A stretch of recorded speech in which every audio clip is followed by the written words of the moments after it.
Hey guys, I'm Doctor McFarland. It's Tuesday, September 30th. I was literally live just last night doing a head rush thing, but today we're going to talk about the Helix and the HX Stomp and the HX Effects and the kidney bean. No, we're not going to talk about the kidney bean. We're going to talk about the Stadium and the Stadium XL. I did give them a little look today, and I got some reserves. So let's see what we can do here. Let me pull this over to, let's go to zounds.com, which, by the way, it is my preferred online retailer because they give me more commission than Sweetwater does. So I'm going to be really truthful there. So if you want to buy something online and you want to help support the doctor, then go get you some gear through Zounds. They do have some really easy financing, no credit checks ever. It's just 12 payments of whatever it is, and you pay it every month, and try not to miss a payment. Otherwise, I'm going to come get you, and it's going to be fun. So with all that said, I'm also going to have a link down below for my my Discord server. It is my different text channels are talk about guitars, talk about amps, talk about pedals, talk about digital maulers, talk about recording, talk about, whatever. So it's kind of based on the name of this channel or this live stream here, Tac-O-Bout Gear. And so go join the server and we'll have fun over there and not on Facebook or Instagram. So Andrew Collins is bright and early. I'm still undecided on the XL or the FM9. Yeah, I know. I literally just sold my FM9 on Saturday. And I honestly wanted to keep it. I really wanted to keep it. Because I do like the flexibility of how you can lay out the different switches and all the different stuff. But I have been trying to sell off some guitars, trying to free up some cash, trying to get out of some debt. And I saw an ad or something for a Polestar EV cars. I was wanting a Tesla, but now I might have changed my mind. It's kind of like, do I want a HX, do I want a Helix, or do I want a Fractal? Well, now it's, do I want a Tesla or do I want a Polestar? Because those Polestars look really sick. And they come in gold. You can get one in gold, which is really cool. If you drive to work every day, you start seeing all these other cars around you. And like you see the Teslas on the road. And you're like, they're all the same shape. I'm not really a big fan. Like, I wish I had more variety of different shapes. Well, the Polestar is a really cool looking GT style car. At least the Polestar 5. You can get like a 2 or a 3, which is more like an SUV style, which is cool. But anyway, I'm sure it's similar issues if you were looking around at all kinds of other gear or things to buy, like refrigerators and microwaves and houses. What houses are you going to buy? What apartment are you going to get? When you're kicked out of your current apartment for playing your guitar too loud. All the things that you worry about at night. So I was looking at the Stadium, not the XL, but the Stadium, because it is a little bit cheaper. And I don't think I'm going to buy this anytime soon. And the Stadium comes out January 30th. Let me look at my, where's my browser at? Let me look at the browser here. So the Stadium is going to be shipped January 30th. So it's coming out a little bit later. We still got quite a few months away here. October, November, December. So let's just say 4 months, right? Anything can happen in 4 months. But if I get all my guitars sold off, whatever, then it might be cool. But either way, I will be getting one of these from zounds.com as a review unit. I will not buy one just yet, but I'll request an item to be shipped out so I can review it and then make some content on the channel and then send it back. I'm not a fan of buying things and then gouging people later. because that's not cool. So what I'm thinking here about the stadium is I really like having scribble strips above the switches, and right now you can't find a manual for this thing. So I'm trying to figure out, how do you get to the screen view that shows what each foot switch is doing. Very similar to the Helix LT model, right? Because the LT doesn't have scribble strips, and then you have to go into the special view on the screen. Very similar also to, which is also why I didn't like the Quad Cortex. It didn't have scribble strips above the foot switches, and you had to go into the gig view on the screen and all the things, and it's just, I didn't like the workaround I had to do mentally and physically to make that work. So I was like, yeah, I'm just going to sell it off and be done with this thing. So, but with that said, you can still plug this into a computer and you can edit things on the computer. And I currently have my Toastmaster Pro on a slide out tray in my rack space over here. And the stadium is just small enough to where I could put it on another slide out tray and have, two, pretty much have all my modeling units right here on the rack. So I have the Prime sitting on top, I have the Toastmaster Pro within the rack, and then I can have the stadium on another slide out tray in the rack. And that would give me 3 different modelers here in the studio, which is more, one is already too many, right? So yeah, there's that option. The XL has the scribble strips, and it has the included expression pedal, which is fine. But that one's going to be a little bit longer, and I don't think it's going to fit within a rack. So let's actually go down here to the specs. The shipping dimensions is 14 by 29, but what is the actual dimensions? What's the actual dimensions? Let's go over here and let me do a little Google search real fast. If you want to come in, tell me your name, where you're from, and what kind of modeler you currently have, and are you interested in checking out the Helix Stadium? And let me know if you are. So we're going to do Helix Stadium XL dimensions. This is going to be 19.4 inches across by 10 deep and weighs about 11 pounds. So this is a 19-inch rack. Let's see what the actual dimensions are here. See if this is going to work. Got my tape measure here. Tape measure, hello. And we are looking at the actual inside of my rack from rack ear to rack ear is like 17 3/4. So that's going to be way too long. That's not going to fit inside a rack, okay? And that's not good. I don't like that. Let's take off the XL. Let's look at Helix Stadium dimensions. And that is going to be 16 inches wide. So that will fit within the rack. Currently, the Toastmaster Pro is 14 5/8 in width, and the Stadium is 16. So that'll easily fit within a rack space. Okay. Now, if we wait, who knows, another 2 years or something, maybe, they'll probably have like a HX Stomp, like a Stadium Stomp, small version, possibly.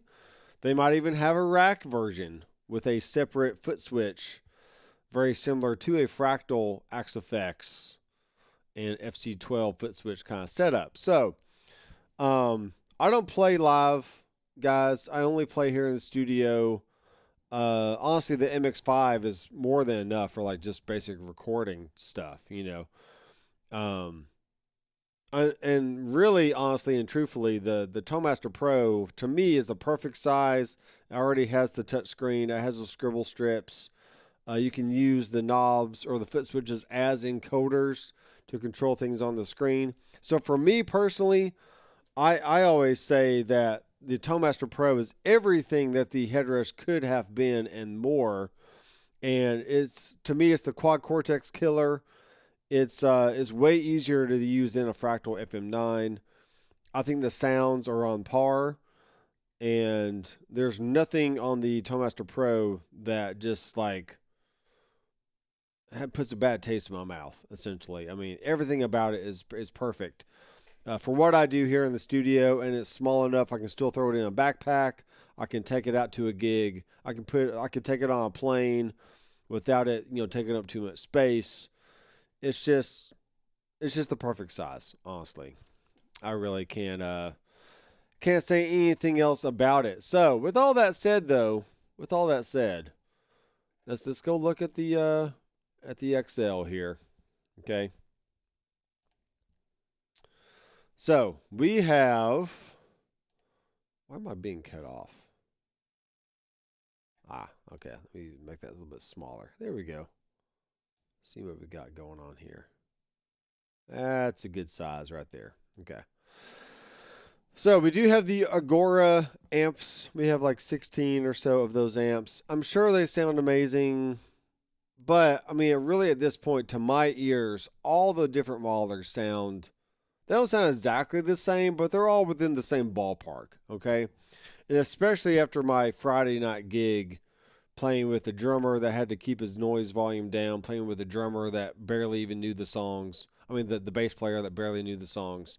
A singer that is good, but, he just likes having fun and jamming live. And, the tone at that point, and like, my tone was great, and I was using a Headrush Prime for my live sound, playing through the effects return of a Aviator Cub by Quilter. I could have used the FR12 or something, but when you're in these live environments, I mean, the tone itself is so negligible that if you picked a Headrush or a Toemaster Pro or a Helix or a Stadium or a Fractal, none of them are going to blow anybody away. You're not going to get someone coming up to you after the show and be like, whoa, man, that tone was pretty sick. I mean, anybody could say that with any number of these modelers, and they will be right. I mean, all the modelers sound great, okay? So once I saw that the Stadium and Stadium XL was coming out, I told myself, it's like, okay, if I buy this personally, I would not buy it for the sounds themselves, okay? I would buy it because it's a slightly smaller size than the original Helix, okay? It still has the scribble strips on there, which are really cool. And now has a touch screen, which I'm already used to with the Toemaster Pro and the Headrush. All the other cool features like live showbox type stuff, I don't really need because I'm a studio guy. I do like the idea of how you can take your finger and slide it across the different corners of the screen to essentially morph between like different presets within the different controls and stuff. It does have a new hype parameter that like takes the stock sound and kind of modifies it a little bit in real time. But it's just gimmicky. I mean, it's not a gimmick, but it's not something vital to what I do. Give me anything. Give me a piece of crap amp with a decent selection of pedals, and I can do some recording with it. I can make some music with it. Okay. If you need all the extra bells and whistles that the Stadium provides, then great. That's why you're going to get it. But it's not going to be for the sound. To me, this is my own professional opinion, that it's not because of the sound that you're going to buy this thing. It's because of all the other things that come with it. Now, if you're an original Helix user like Andrew is, and you wanted more DSP, that's why you would buy the step-up unit and not for the sound itself. Okay, you buy it for the extra DSP and all the other features, maybe the touchscreen and whatever else, but not for the sound. Okay, so Andrew Collins, the hyper switch is going to be pretty good. I mean, I'm sure it is. It's going to take the sound. It's going to be like tweaking an internal pot that like morphs the parameters in such a way that it makes it sound different. It doesn't make it sound better. It makes it sound different than it was. Okay. Nothing is better. Gooder is better. Better is gooder. Nothing is really that much better. Okay. It's just not.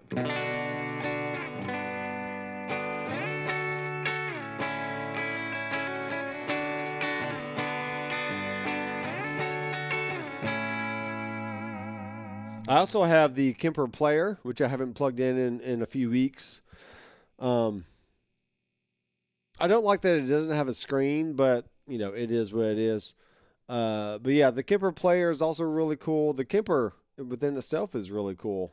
I would consider getting a Kemper player, which I already have, and also one of the Morningstar MC8 Pro switches. And that can, talk MIDI to any device, and you can have your own little custom layout on the MC8 Pro, whatever that is.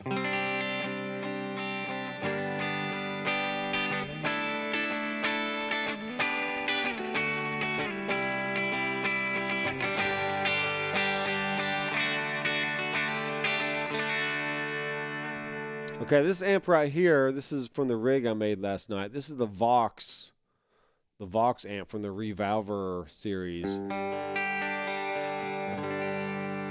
Now, I would say at this point, the Revolver stuff on the Headrush is very similar to what these Agora amps are on the Helix. They pretty much took like the Revolver plug-in and put that DSP into the Headrush.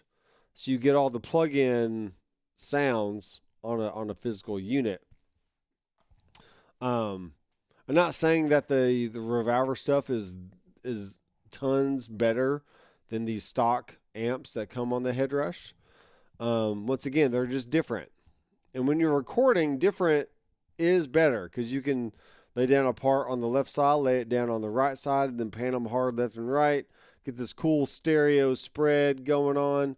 And you don't need a whole lot. I mean, sometimes it's as simple as changing the microphone on the cab. Maybe you go with the SM57 on the left and a Royer 121 on the right, or AKG 414, or whatever it is. And it's that little nuance of sound, that shift in like mid-range or the shift in like highs and lows, which gives you that stereo spread, the effectiveness of what it is. Okay, so it's not that, I can hear this drastic difference between the quality of the amp. It's like you're never going to hear that in a live situation. It's just not. There's too many other factors going on. There's the factor of the room, how many people are in the room, how loud the drums are that night, how in tune is the bass player, how well can the singer sing. I mean, there's way more things that are more important as to a live sound than just one little aspect of a digital modeler. It's just not. I've proved it to myself over and over and over when recording and just dialing in some sounds for a song, and it's not how expensive your guitar is or how expensive your amp is or what kind of pedal you're playing through. Are you playing the right part for the song, or are you getting the tone within the ballpark of what your ear or what your brain is wanting to hear? Just all this stuff. So, all right, here's the orange amp.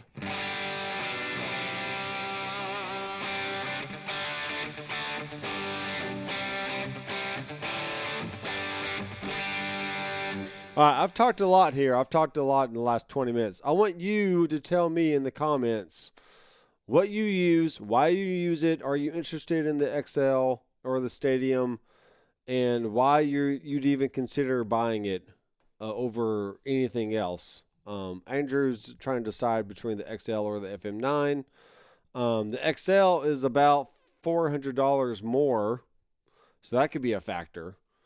I just sold my FM9 for $1,700, which I think was a good deal. It also came with the Gear by Seba protective shields, but I bought that used from somebody else, so I paid $1,700 used, and then I sold it for $1,700. So it kept its value in the last 2 months that I've had it, and didn't go down in value or anything. So, but a lot of that comes down to just finding a buyer that is willing to pay the price that you're asking for.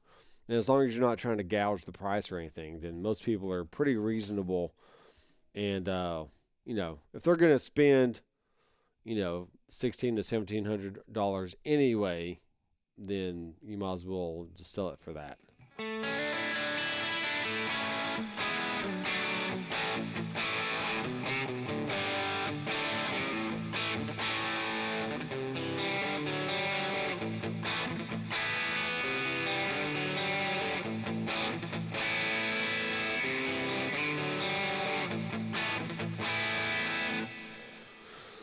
Okay. What kind of IR do you want? I mean, there's all kinds of different IRs out there.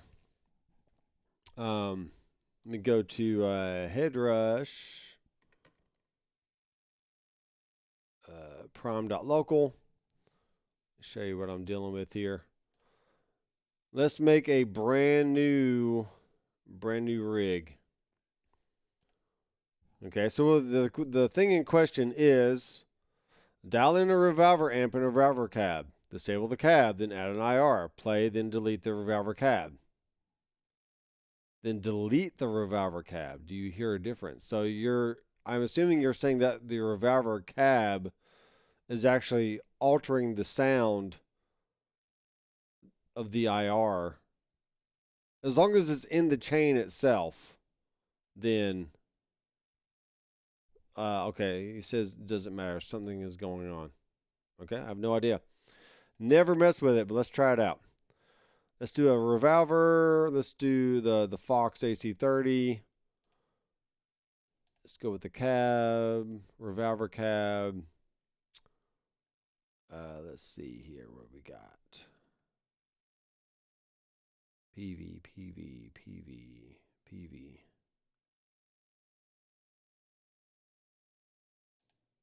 No idea. We'll just try that one.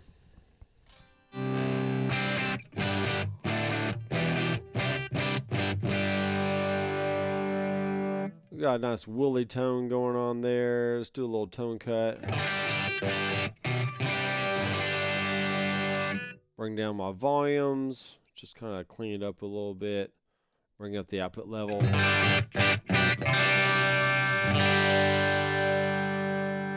Okay.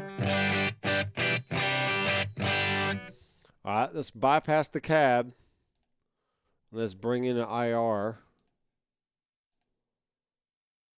Let's just do the, wait, what was that? The bass? CB. Now, I wouldn't say that's the best tone I've ever heard. I mean, IRs are IR. I mean, they're all going to be different.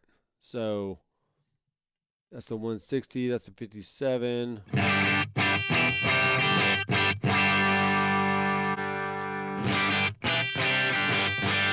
All right, that sounds pretty good to me overall. Disable the cab, then add the IR. Okay, so that's what I've done. Play, then delete the revolver cab. And do you hear a difference? So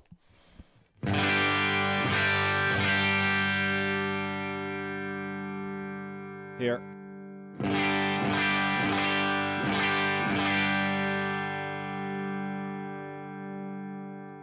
I'm not even sure why you'd want to do that anyway, but let's find the one I was using. This one.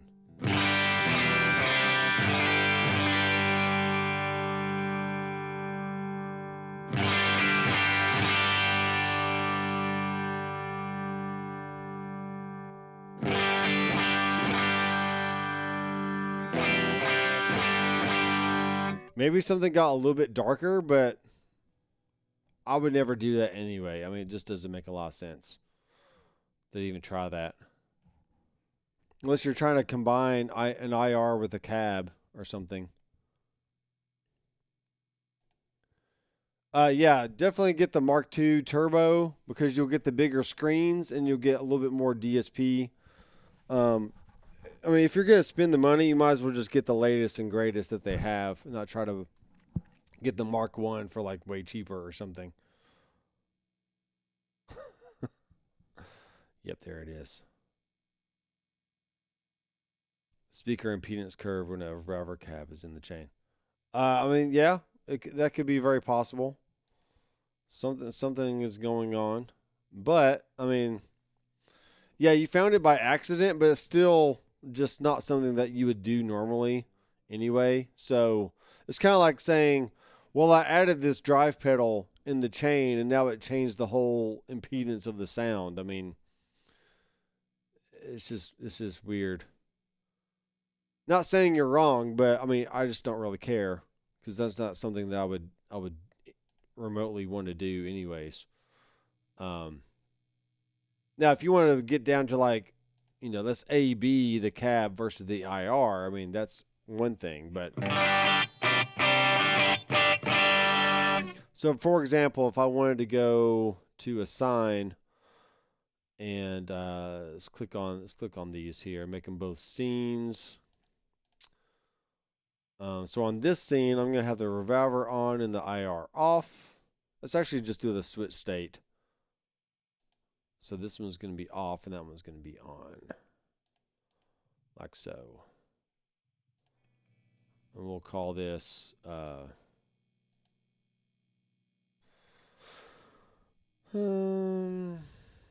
cab XY.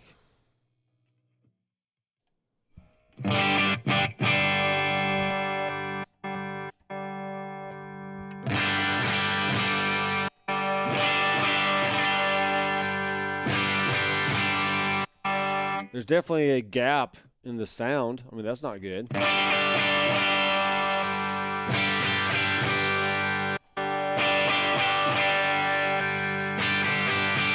Yeah, I mean, that's not good, but going to delete this again.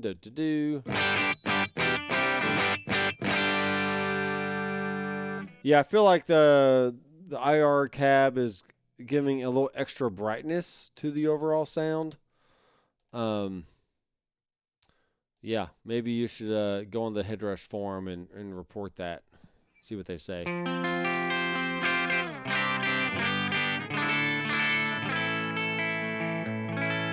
This is where digital maulers can get you in trouble. You can go down rabbit holes of like options that you just normally wouldn't even try to do in real life because it just doesn't make a lot of sense. But it is what it is.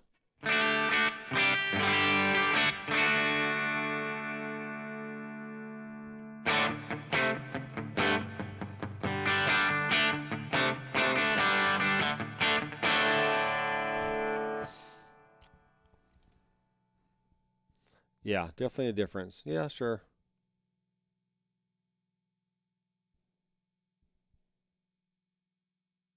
Tone, it sounds better. It sounds gooder. It's a gooder tone. Just not you do that with the Headrush amp. Well, there you go. Okay.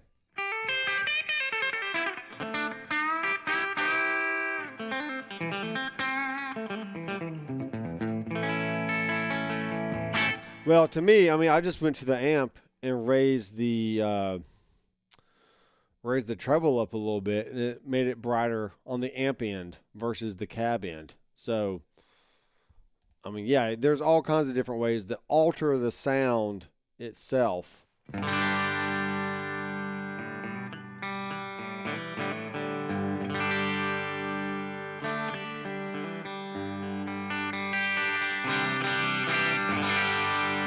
I think that sounds bloody brilliant right there.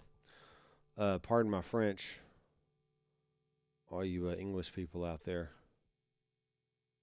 You're like, Nathan, you're an idiot. I am. I'm an idiot. Let's do like a more transparent type thing. I hadn't tried the 250 in a while. Let's see what the old 250 does.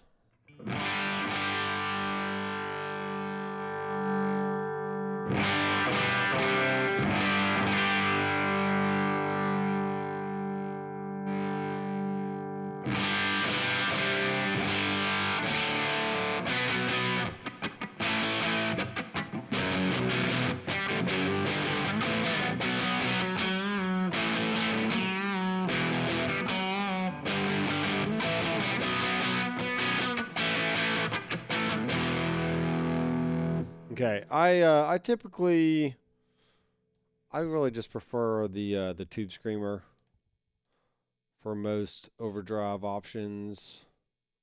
If I'm trying to push something else, I'll just choose the. I mean, I can try like a light green, maybe. Bring the drive down, level all the way up.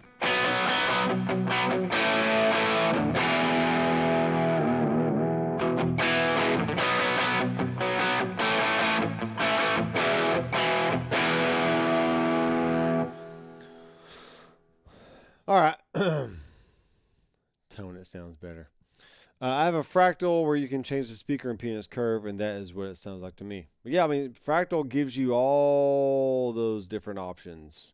You can change preamp tube, power amp tube, speaker impedance, you know, all the stuff. And if it makes you play better, then that's great. But everybody else couldn't care less. Does the Helix Stadium produce an impressive sound right out of the box? I don't see why not. Or does it, like most other modelers, require tweaking and creating your own tones? I would say most of the presets you get from any digital modeler is going to be based on somebody else's vision of what they wanted it to sound like. So, now if you come out with a preset that says AC/DC and it doesn't sound like AC/DC to you, well, maybe it did to the other person making it, but maybe you think it should sound different. So, that's always a hard question to answer because your preference is different than my preference. And I could go to well, let's just do this. Let's just go through. Let's just go through here. I'm gonna save this. My little window keeps popping up. We're gonna do Tac-O-Bout head rush. Okay. Let's go to the 6505 Fat Drive preset. Okay, here we go.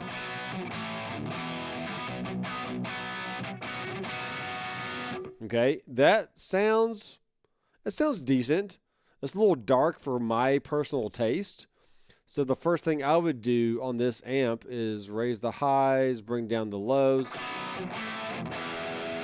and definitely just raise the output.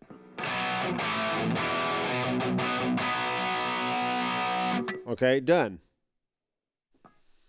So if you're not experienced enough to know what to change about the preset that you're listening to, then that's a different story. But for the most part, I mean, even that might have too much preamp gain in it. So I went to this preset and almost instantly it was like, okay, it's too dark. Let's brighten it up by raising some highs, cutting some lows, cutting some gain, and boosting the output level.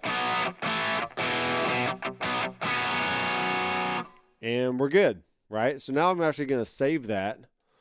And so the next time I call that up, I already have it sounding like I want. Okay, let's go to the next one. Cutting EL84. I think this one sounds pretty good. Let's just raise the volume a little bit.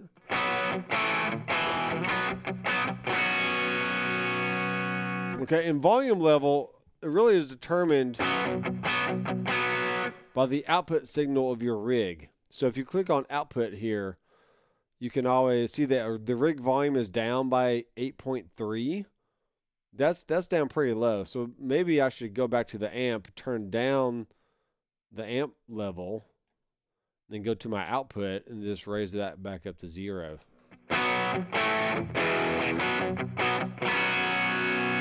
Okay, and I like that better. So that just comes to show that not every preset is going to be exactly what you want, but it's going to sound pretty decent. Okay, here's an almost clean US.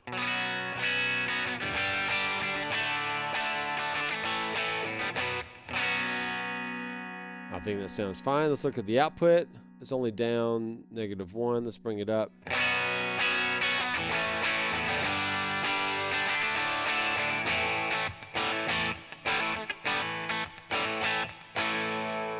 Okay, this has a few different scenes going on.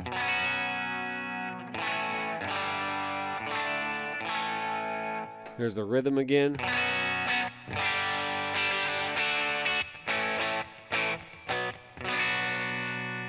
Okay, cool. I like it. So I could live on that preset right there and just change the name and call it my own. You know, I mean, that sounds pretty good to me. I'm going to go ahead and save that. Landon is in the house. Yeah, Landon likes it loud. He likes to feel the sound in the room.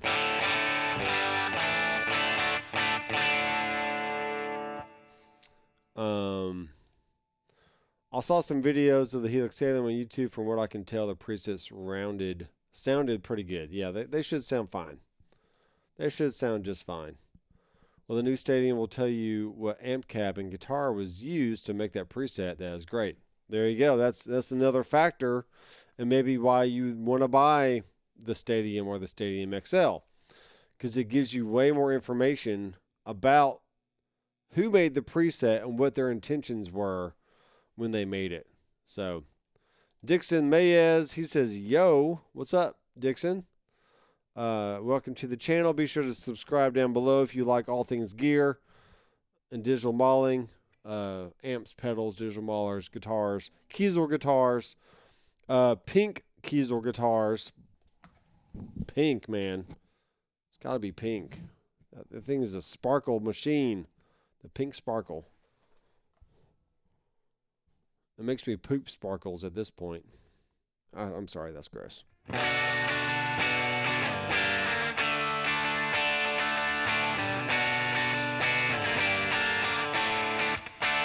I like that. That's cool. Here's a B minor. G minor. Resolved to D.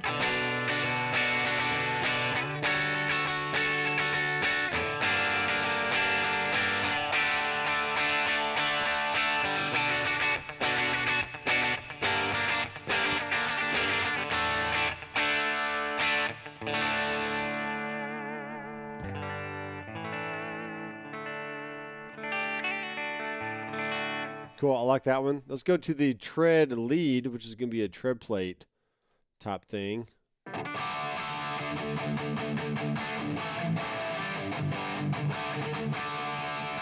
Once again, the volume's a little low.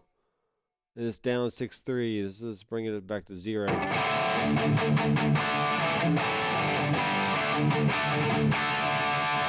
Okay, to me it sounds a little muddy. So let's bypass the S1 drive. Okay, interesting. What are they doing on the EQ? They're just boosting a little bit on the EQ. You can actually do a lot with EQ. Here's a chorus. Here's an air delay. Here's another delay. Here's a reverb. Let's cut 800 hertz off this thing. Maybe like 100.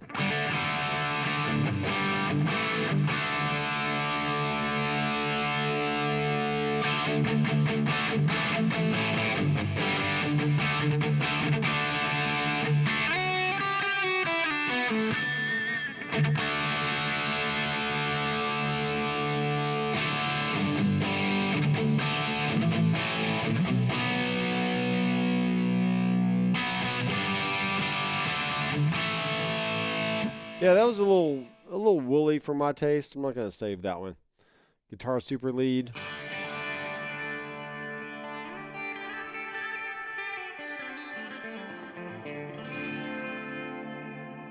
This one has a weird, like, stereo image thing going on with it.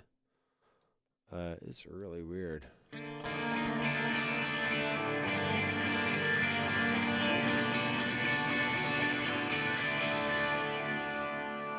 Okay, that one's interesting. Let's go to the next one. This one sounds good because it's the SLO 100 Crunch channel. And that whole amp just sounds amazing. Let's turn up the rig volume.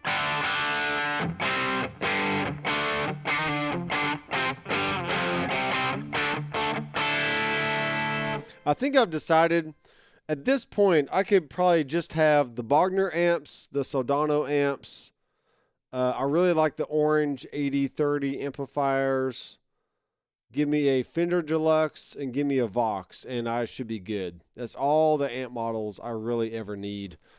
And everything else I can tweak out with EQ pre or post the amp. So honestly, I mean, there's really not much difference in my opinion on all these different amps.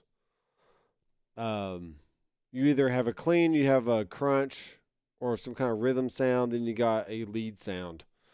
And are you going to have a Fendery kind of clean, or are you going to have a Marshall or more British kind of clean? You know, more Vox or Orange or something, you know?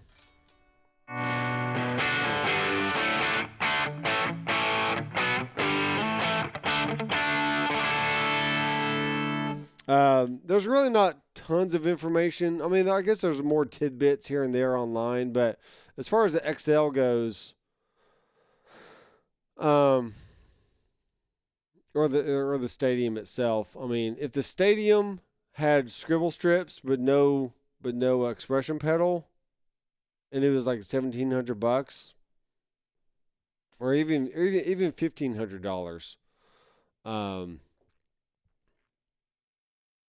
Yeah, I think at this point, if you gave me something that was $1,500 that came with a touchscreen, scribble strips, and it still had the Agura amps in there, it had more DSP, but I didn't need like all the show box stuff and all the proxy, cloning and profiling stuff.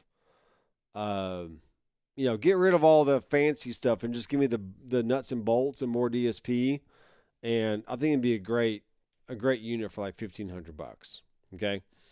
Now the stadium does not have scribble strips, so I'm a little disappointed in that. So you're forced to get the more expensive option, which also comes with the expression pedal, and therefore is wider. It's a little bit bigger. So that's why I keep going back. I mean, the ToneMaster Pro, if you're looking for something, the smallest unit possible with the most amount of sounds and easeability and usability and flexibility and how you can do stuff, the ToneMaster Pro is just a no-brainer, in my opinion. I mean, I love the Headrush, but I started with the Headrush back in like 2017. So I'm kind of known for like the Headrush guy. But honestly, I mean, the ToneMaster Pro is where it's at. I'm just going to throw this out there. I'm going to throw it out there, man. With that said, let's actually switch over to the ToneMaster Pro. And we're not going to see that one anymore. Let's go to the Pro Control here.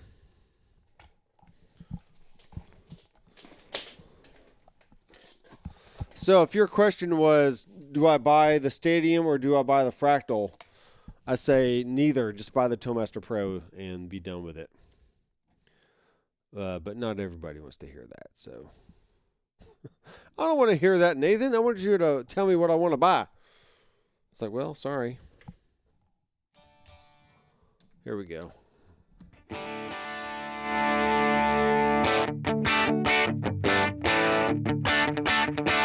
This is a patch I called Instant U2. I'm probably going to just make a bunch of presets for the ToneMaster Pro and the Headrush and just call it the Instant whatever band song sound it is and just go with that. So here's a little delay.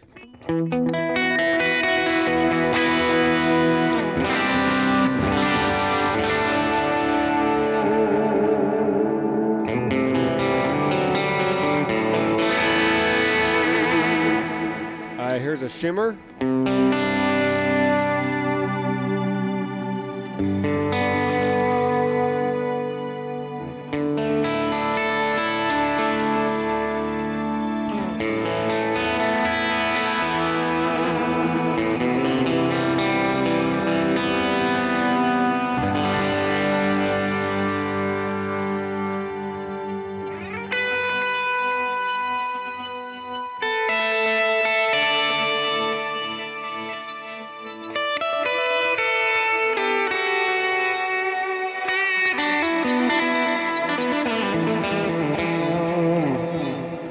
Okay, here's the tube overdrive.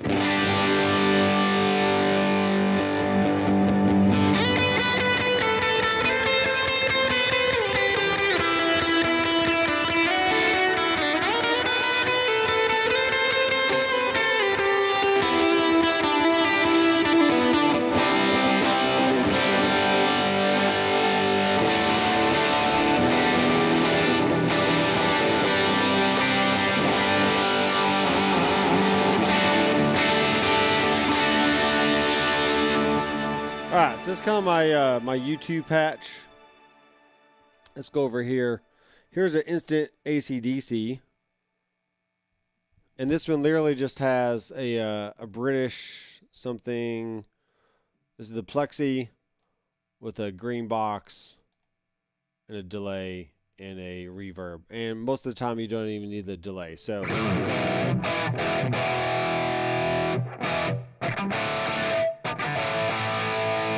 Maybe you don't even need the green box.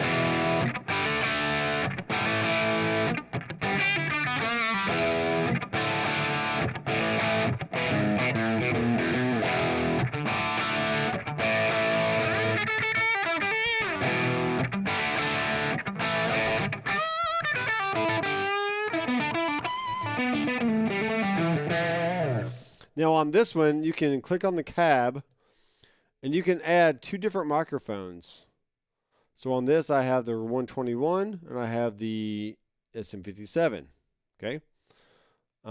Pretty cool stuff. I can pan these left and right, like so.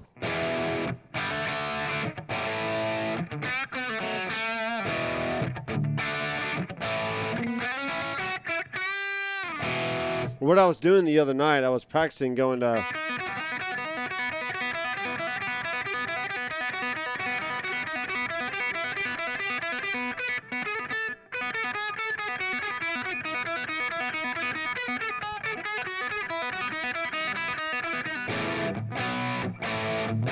Right, working on my AC/DC skills there. It's pretty fun. But that's how that works. Yeah, I mean, I don't think you can go wrong with the Fractal FM9 Turbo. The layout, the flexibility of it, you got tons of amps and pedal options. The beta firmware 10 includes the Greer Lightspeed overdrive and also the Angry Charlie from JHS. Those things sounded fantastic. They did sound fantastic. They sounded really good.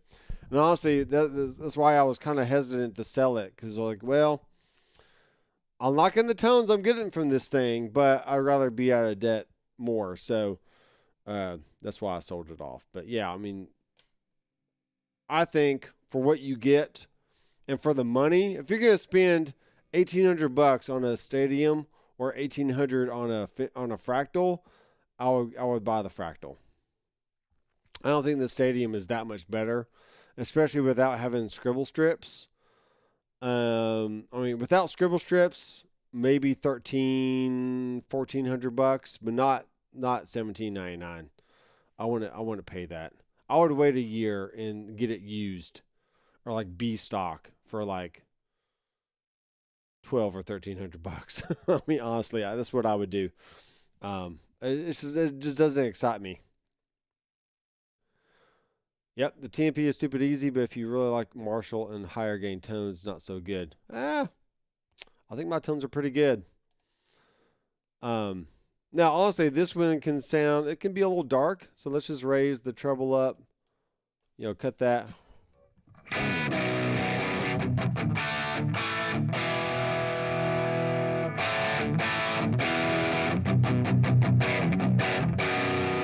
I think it sounds fine. Add in the green box.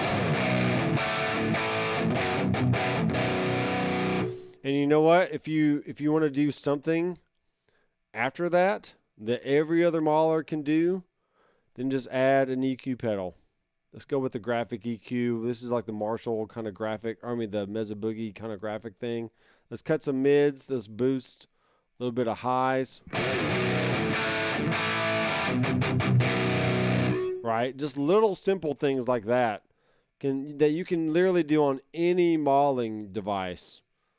And it's no different than on your Fractal, how you can change the go into the input EQ versus the output EQ. I mean, if you can do all that, then use the same concepts and just apply it to any other modeler, and you're doing the exact same thing.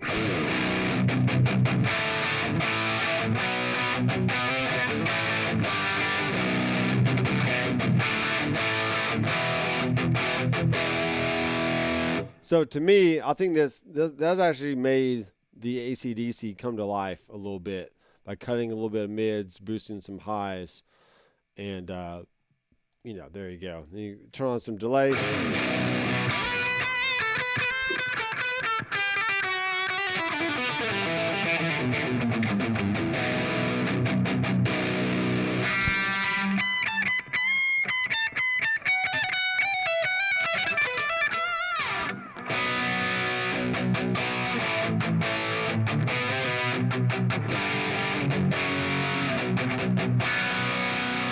Yeah, put that in a full band mix, and it should sound pretty decent. So, but I appreciate everyone's comments. It's more fun live streaming to people who actually comment versus just me talking for an hour by myself. Playing with the Fractal stuff makes me feel like I'm studying for the SATs. That's right. Yeah, I can use it just fine as well. 2550 Marshall, what's your actual name? Let me know your name, man. I agree. I mean, any of these units, you just got to learn where to push, where to turn, and you can do it.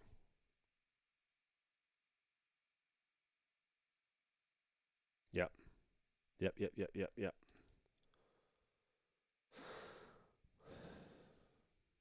Mm-hmm. Yeah, I did see that they cut some prices on their guitars, which is cool. Knocked down the prices like 20%. Yep. Maybe they're trying to clear out inventory for some other stuff. Why not? Who knows what they're doing? Yeah, this is true. You can choose between 8 to 10 fractal or plexi amps, but I guarantee just add an EQ after an amp and you can make it sound totally different anyways. So I've never been a fan of yes, the Fractal has over 200 different amp models, including all the different channels for each amp, but if you take like a Bogner blue and a Bogner red, you can make the blue sound just like the red with a little bit of tweaking and with a little bit of EQ. So I just don't care too much about the plethora of amp models there. Yeah, I get that. That's fine. It's pretty cool. And 8 billion cabs. Oh, yeah, they got tons of cabs. Well, what the problem with the Fractal cabs is they literally have one cab, and then they have like 20 files for like this mic position. It's just all the different mic positions. And what ToneMaster Pro has done is they give you like basically one cab and then the ability to shift the microphones around, which is why Fractal added like the Dynacab stuff, which is a similar kind of workflow. So it is the king of choices. I mean, that's why you buy the Fractal. If you want endless options, and you're wanting to differentiate your sound from somebody else, then just don't choose the same amp as somebody else and don't EQ it the same way. PRS semi-hollow special. Those things are cool. I like those. Mike, welcome to the channel. You are welcome here anytime.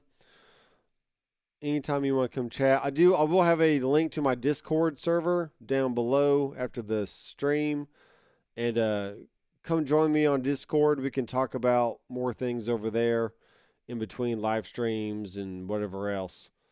I've chosen not to be on Facebook or Instagram at this time just because it's such a drag and it's a time suck, and I just got way more important things to do.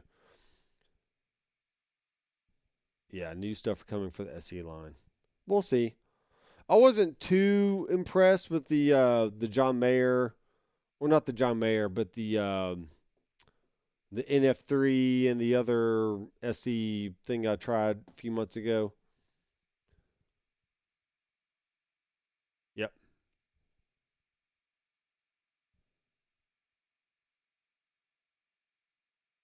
I use one IR with my Fractal and this York Audio. Their IRs really are not that good.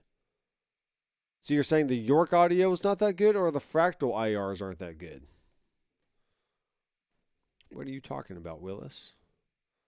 Now, let's do this real fast. Let's replace this. I'm going to add in just the head. Let's do an amp head. Let's go find that plexi again.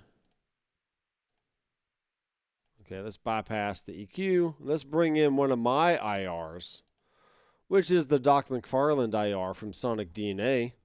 I will have that in the description as well. I think they're $15 for tons and tons of IRs. And basically what they are is a 2x12 cab with a greenback and a vintage 30. And you get different microphone combinations as you cycle through the different sections. So I like FE for Flat Earth, obviously. I'm kidding. Or maybe I'm not kidding. Maybe you can't tell what I'm saying. I'm just kidding. Okay, I am kidding. This is a greenback with the 121 halfway down, and then a vintage 30 with the 57 all the way up. Okay? So now we got something like this.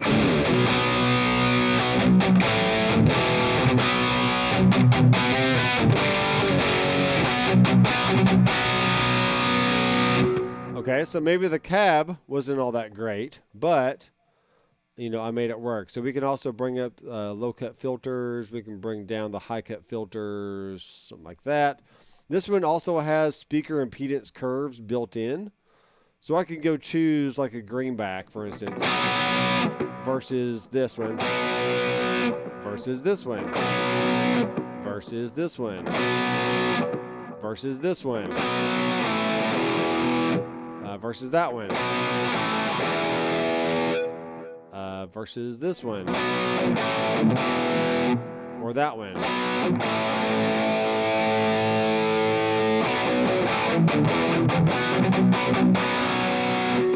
Now, I personally don't really understand how the speaker impedance works with an already made IR that wasn't intended for that speaker impedance. You know, it is what it is. But let me go back up here. Let's try the greenback again.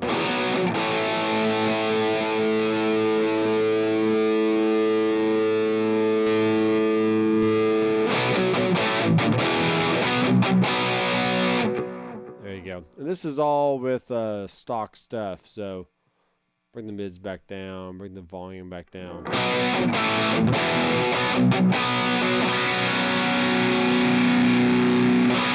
Yeah. So it's a sound that you can get. One of millions of sounds that will work in a mix, that will work in a full band situation, live, whatever you're doing. Yeah, that's the way to do it. Anyway, use one cab, creates good continuity between your amps. Leon Todd made a video about that. Yeah, Leon Todd mainly just uses one of his IRs he made. And that's all he ever uses. So.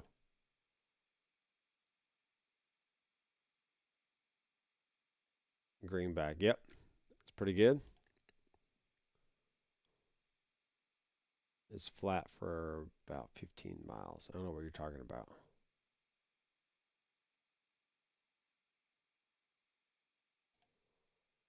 He is the king of fractal. That's true.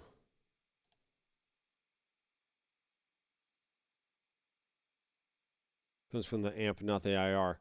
Well, when you add the IR here,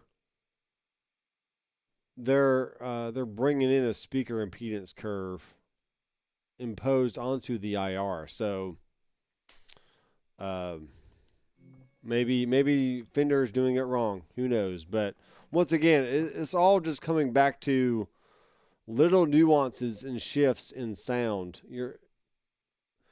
It's not really meant for drastically changing something and then saying, "Wow, that sounds way better."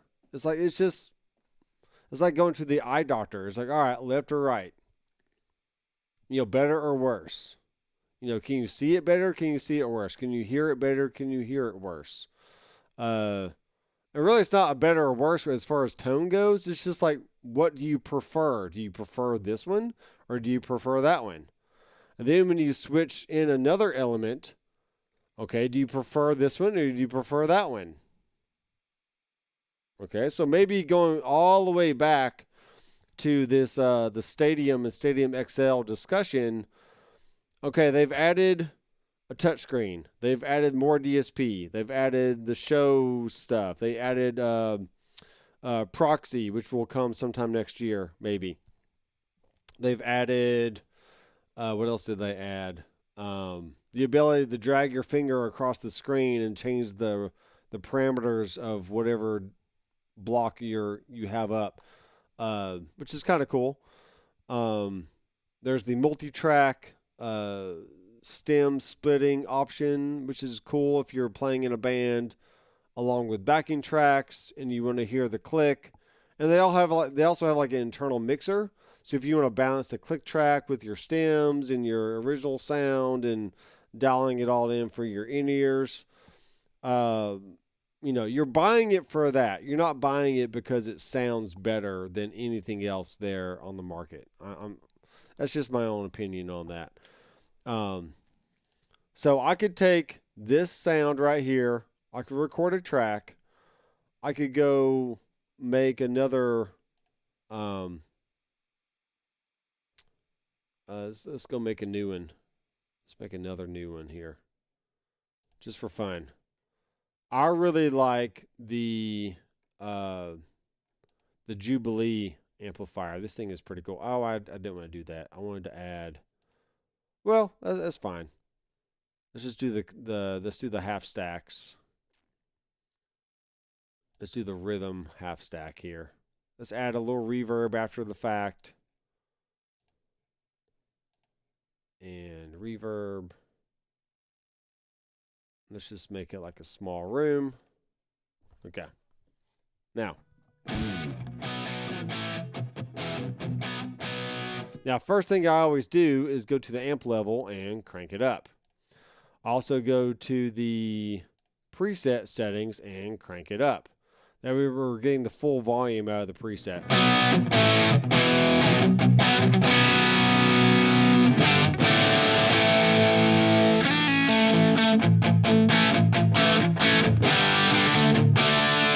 Okay, before even touching the settings on the amp, let's go to the cab. Let's make it 1 inch away or 2 inches away. Let's make it a SM57. Let's bring the low cut up. Like a good sound engineer, you're gonna filter out your frequencies a little bit. Bring this down to like around 6.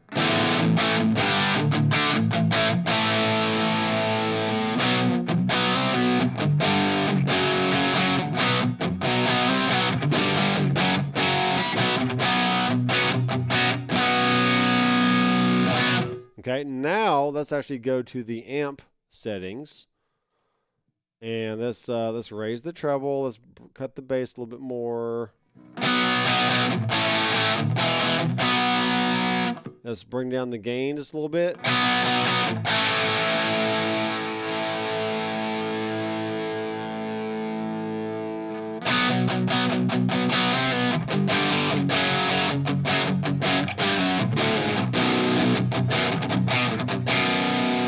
Okay, I can use that sound for all kinds of things, right? Let's go to the stomp box. Let's add in the green box. Let's make sure the drive is down, the level's up.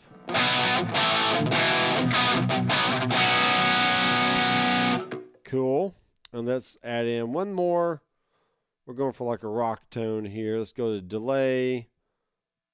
Let's go to a ping pong. Let's bring down the mix.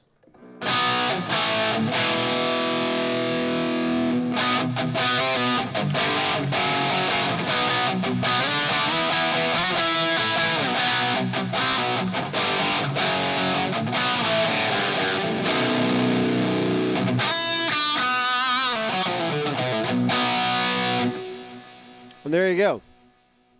I made all that in like less than 30 seconds, right? 30 to 60 seconds. And it sounds great. So all I'm doing is applying the same exact concepts that I would do in real life on a real tube amp and with real pedals to the digital mauler. And it doesn't matter if it's a ToneMaster Pro or a Headrush or a Fractal or a Quad Cortex or a new Helix Stadium. I'm going to get the exact same tones I'm used to getting because I typically dial things in the way I want. So this is going to be a Doc. Actually, we're going to call it Year of Jubilee. There we go. That'll be fun. Doc. For Doctor. All right, so yeah, onboard mixer is very helpful for live stuff. Oh, I see. That's why if you watch the sub out, so it gets shorter. Well, yeah, let's do the perspective. This for the perspective of your eyes. And the horizon line. Yeah, I turn it up, man. I turn it up for you. The Jubilee is missing the channel volume. Now we're just getting, we got a gain and a master, and the amp level is down here. So, if you go and choose like another block, if you go choose the lead channel, now you have your own, then you have the gain and master for that channel. Okay, so it's not one head with multiple channels in the same block. You have to keep adding, you have to add the clean, the rhythm, and the lead channels to it in order for it to do what you think it needs to be doing. So, but it's fine. It works.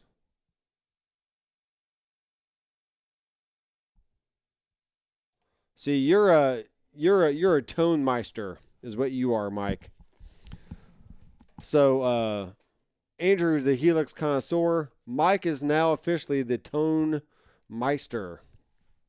I hope you don't mind. You already knew you were that anyway, right? He's a stickler for tone, which is fine.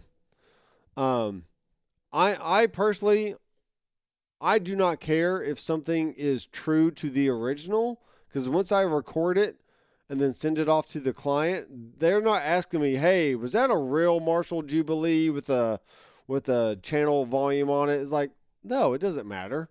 As long as the drums sound good, the bass is rocking, the guitar tones and the parts are fitting the song, and the singer is singing on key, and the bass player is playing in the pocket, no one's asking if a digital mauler actually has the amp channel parameter built into the model. Just nobody's asking that. Not saying you shouldn't care, Mike. You care, but nobody else cares. And this is my channel, and that's my opinion. So I do the exact same thing. I also take the filters off or wide open on the cabs, then I add them back to taste as needed. Sure. Those are things to do. Some amps are naturally quieter than others, even wide open. The white boost works nicely behind the amp. After the amp is what you're saying? After the amp in those cases? So if you go add the white boost, yeah, you just literally it's just a linear volume here. I dropped my pick and now I'm scrounging around for another pick. Something that I like. I don't like that one. Let's choose this one. Let's choose the Kemper pick here. See, that's interesting. Let's bring it back down. Let's turn it off. Yeah. Yeah, if you need it louder, then it's fine. My tone knob is down. That's why it sounded weird. It's like, oh, that's another thing that you can really trick people. It's like you bring in an amp. It's kind of like turning on a wall pedal and then not remembering that you left it on and now wondering why either your sound is really muddy if the hill is down or if your sound is really bright with the toe down. Like, wow, what happened to my amp? I must be having a tube going bad or something. And then you realize, oh, it's just the wall pedal was on the whole time. I mean, you know. So here's with the tone knob all the way down. Check this out.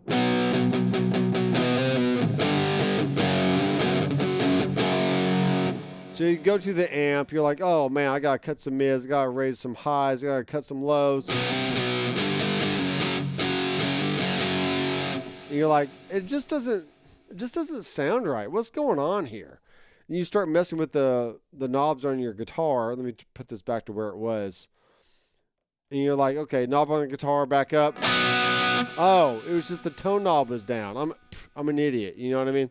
It really happens to everybody, and it happens to the best of them. So, but that can be a factor in why you're perceiving the sound to be a certain way, because maybe you have maybe you don't have a treble bleed circuit on your volume knob, and now you've turned it down, and mistakenly, and you wonder why your tone is darker all of a sudden.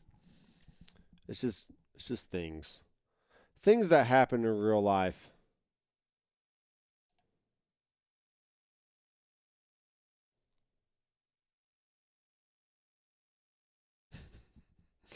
I get it, Mike. I get it.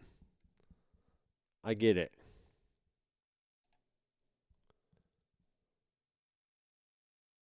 Yeah. You got to know what you're doing, man. And I do. I know exactly what I'm doing. Really, people don't care about tone if the music sounds good. That's all people care about. Man, if you can dance to it and you can make love to it, then that's all that matters. You know how you really like that they added the output on the headrush. Same thing with the Jubilee amp. Yep. Well, what happened on the headrush was this. They added an output level, which is literally just a linear volume that says, do you want it louder or do you want it softer? That's really all it is, okay? Now, maybe the extra channel volume on a Jubilee amp is pushing the power amp tubes more or something. But to me, I mean, that's what the master volume would essentially be. You're just cranking up the master volume, pushing the power tubes a little bit more, and that's what you got.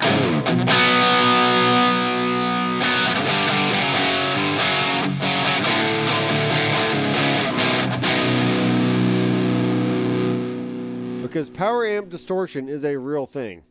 If you push the tubes in the power amp section, you are going to get a different chewiness, a different feel versus having the master down and the preamp up. Okay, so like preamp down on this, master volume up all the way.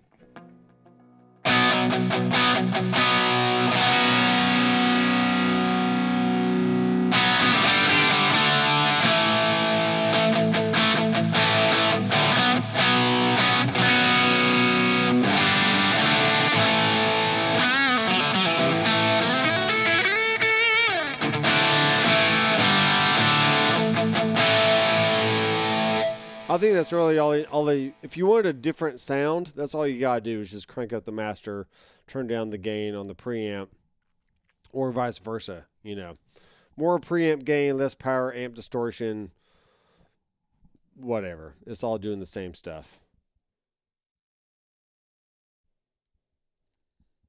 Okay, so a channel volume is now pushing the preamp more. Yeah, I mean, depending on where it is in the circuit, then is what it's doing. But I would accomplish the same thing by turning on a tube screamer, or turning on a Klon, or turning on, or even just taking this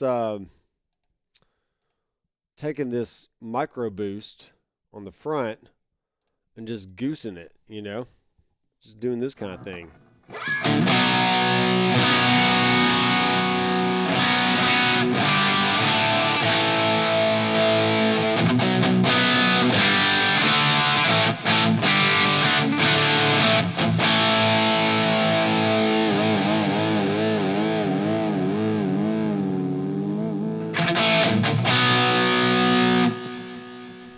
So, Andrew, I think this is answering all your questions here. If you want to be like Mike and have complete control over your sound, then buy a Fractal. That's what you got to do. Yeah, Fractal is the best. Why can't other modelers just figure out what makes it sound so good? Well, I mean, the Toemaster Pro, I think it's sounding pretty good right now. The Headrush, I think sounds great. The Helix, the original Helix, I think sounds good. But yeah, if you're wanting to go the extra mile, don't buy a Helix Stadium or an XL. Buy a Fractal, and just keep it for life. Don't even worry about anything else. Okay. But there is the factor that some people just don't like using the UI on the Fractal. It's not as easy to use. It's not as enjoyable to interact with. So therefore, something with the touchscreen, like a Headrush or a Toemaster Pro, or now the new Helix Stadium, is more desirable because it's just more funner. Yes, that's a phrase. It's more funner to use. Yeah. See, they already have 10 other models though, Mike. So do they really need to have the Jubilee? They got a JCM 800, they got a Plexi, they got all the Friedman stuff, which is already a modified Marshall anyways. Little small nuances of gain and mid-range shifting goes a long way. Goes a long way.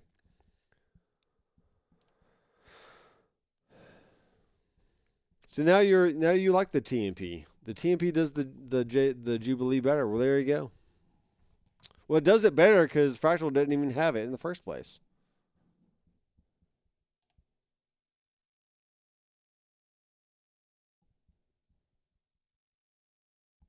Well, I've never played one in person, but just to my ears, I think this sounds pretty good.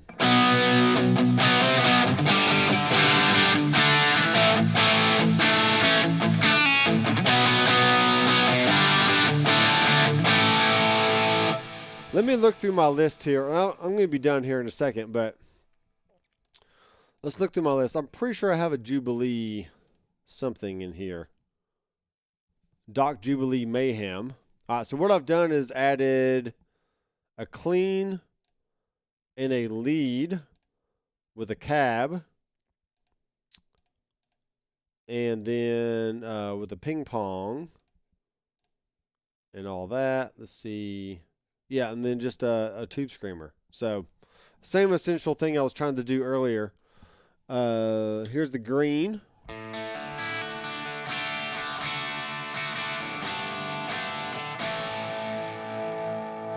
Bring this up a little bit. Yeah.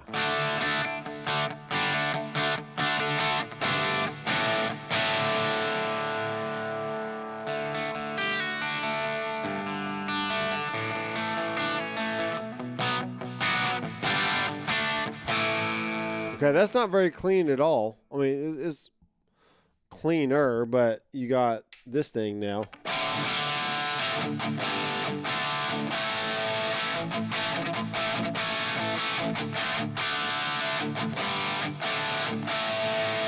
Oh, what did I just do? Oh, I turned on the lead. And then my red is something going on.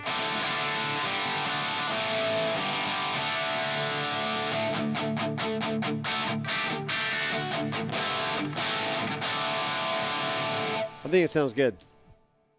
All right, I'm going to get off here, go eat some dinner. I think we're having some French dip sandwiches tonight, which will be good. They have the Brett Silver model in the Fractal, similar to the Jubilee. Yeah, I think that's what they would call the Jubilee for sure. If I got a Fractal again, I wouldn't mind having the FM3 just to have access to those sounds. But at this point, I am dead set on selling off stuff so I can free up some cash. And I do want to buy a different car in the next few years. But in order for me to do that, I need to free up cash. So if you want to help in that endeavor, subscribe to the channel below. Watch some more videos so I can get some Google AdSense going on that.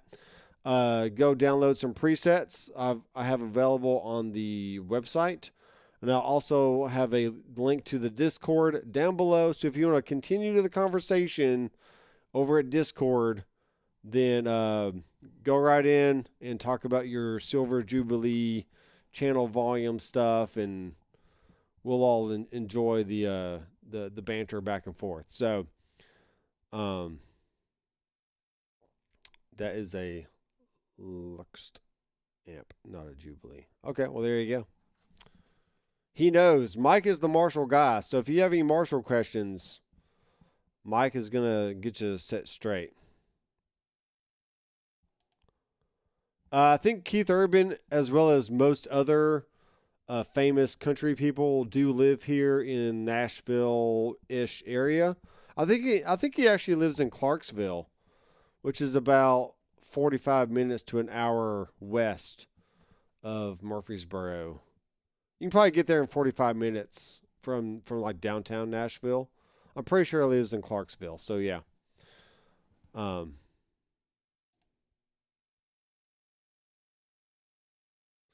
Amir, thank you for the comment.